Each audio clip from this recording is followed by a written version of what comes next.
So yeah, we were able to get that airlock out pretty easy.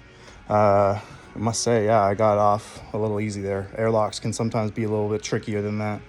If you get an airlock in your system and that does not work, essentially the hot tub is still stationary like this and there's no bubbles happening and you can hear the motor running, you can try turning it on and off at the breaker a couple times.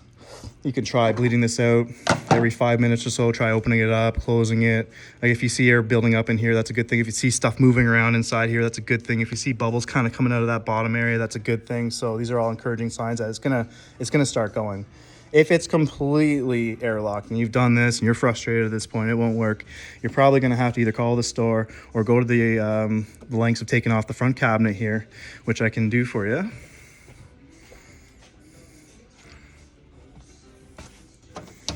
So I've already done the screws. Nice for me. Move our step out of the way. Now, obviously you'd want to unscrew those before you take this off. So I'm gonna crack the cabinet here.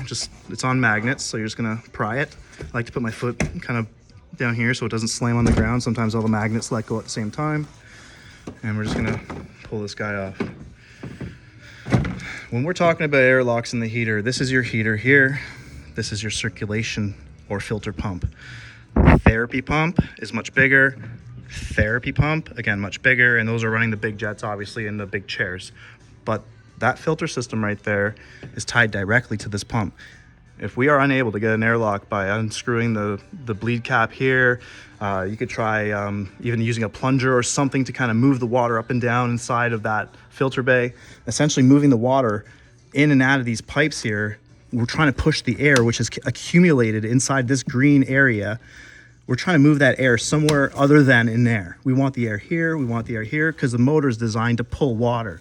We want that water to get pulled, push the air out, and essentially we can do that by bleeding air directly out of the motor if necessary. So if push comes to shove, you can start to unscrew these little valves and you'll get the same spurting action that you saw up here. You'll see water and air kind of bubbling and spurting out of here. Some technicians will go to the lengths of unscrewing the entire manifold here, the union, let's say. Totally fine, again, at your comfort level. I usually find success by just using the plugs here. Bleed some air out, let some water come out. Sometimes that's just the extra oomph it needs, okay? When you're putting your cabinet back on, I like to start from the bottom up.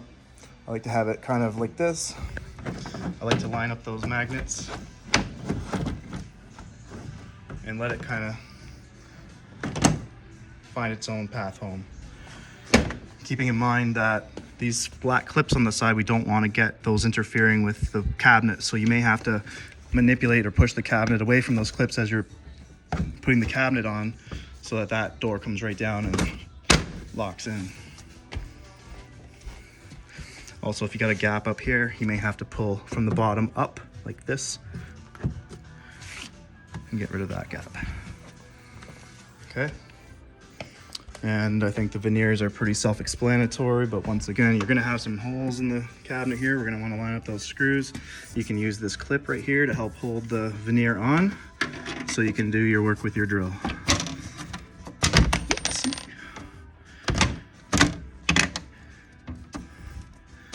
Like that.